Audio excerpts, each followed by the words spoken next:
J'avais mis en scène une pièce de Guy Zilberstein au Vieux-Colombier qui s'appelle Les Naufragés. Et il avait écrit un texte en préambule où il disait qu'il avait convié des gens de la réalité qui ne s'étaient pas forcément rencontrés et qu'il les avait fait se rencontrer donc, dans une situation très précise et qu'il avait eu le sentiment de reconstituer certaines scènes, soit par l'imagination, soit par ce qu'on lui avait raconté et qu'il avait...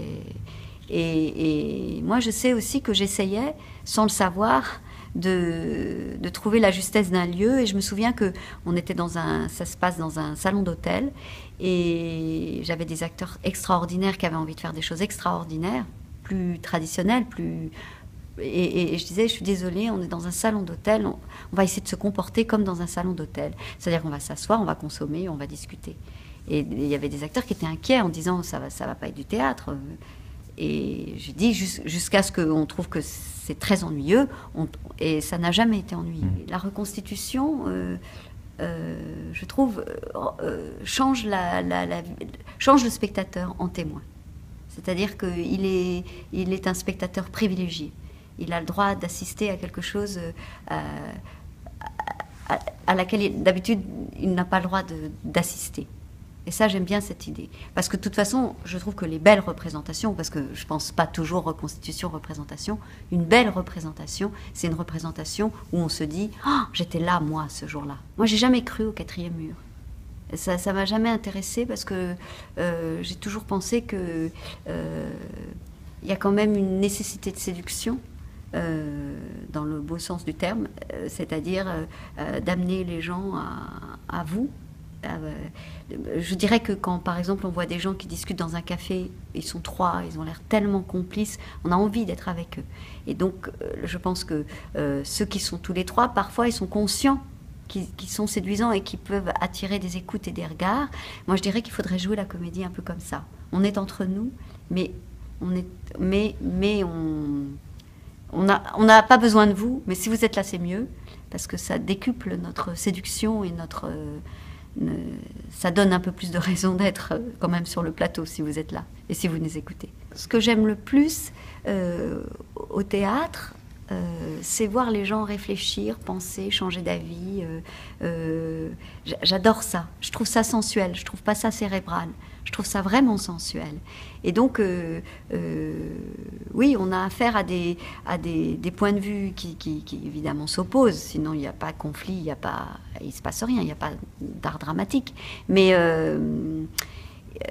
il y a je te convainc, tu me convaincs, et surtout, on fait ça pour, je pense, sans y penser, pour que les spectateurs agissent en eux-mêmes sur des réflexions. J'ai une amie qui m'a dit qu'elle a failli intervenir. Et puis après, elle s'est rendue compte que ça aurait été de la folie, parce qu'il ne fallait pas intervenir.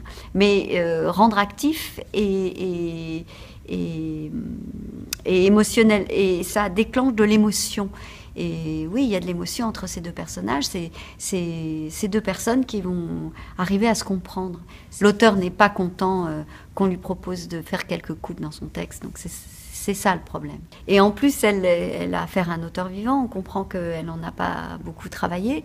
Elle a plus travaillé des auteurs du XVIIe ou du XVIIIe. Et elle ne le dit pas, mais elle dit qu'elle n'a jamais travaillé avec un auteur avec qui elle peut parler, justement, et elle ne sait pas très bien quel objet elle travaille. Je ne sais pas si elle se... Je crois qu'elle s'empêche de penser que c'est une bonne ou une mauvaise pièce. Elle veut la monter, c'est une aventure qui l'intéresse, cette pièce, mais je crois qu'elle ne sait pas très bien ce qu'elle est en train de monter. On s'humilie, oui, on se dit des choses pas très gentilles. Ça nous fait sortir hors de nous. Ça aussi, c'est important. Je dis pas que dans toute pièce, il faut qu'il y ait des colères, mais ça fait du bien aussi quand les personnages expulsent leur révolte d'avoir été humiliés ou d'avoir été pas compris. Moi, personnellement, j'ai le culte vraiment de l'auteur. Je pense que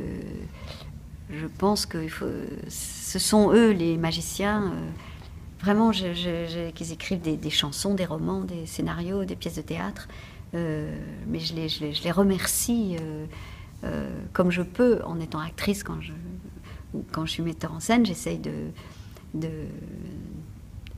De les satisfaire à l'instant T, ça je dis pas, parce qu'il faut un peu oublier ça, sinon on est servile. Mais en tout cas, je sais que j'ai quelque chose entre les mains de précieux, de rare, de difficile à obtenir, que c'est pas forcément un choix d'être auteur. Ils le sont, comme nous tous, on porte notre croix. Eux, ils sont auteurs. Nous, on est metteurs en scène. Enfin, pour moi, ils vont à la mine. Ils nous rapportent, ils s'approchent du cratère et ils nous rapportent des choses de la mort, de la passion, des choses qui peut-être nous vivants de tous les jours, ça nous fait peur et ils nous les rendent plus grands, plus exacerbés, plus magnifiques, plus noirs, plus rouges, plus colorés. Et ils nous font comprendre le monde, ils nous font comprendre les autres, ils nous font les aimer et de peut-être nous aimer nous-mêmes. Enfin, ils font un beau travail quand même. J'ai toujours la sensation quand l'auteur s'en va que il a l'air de me dire vous êtes sincère, faites au mieux.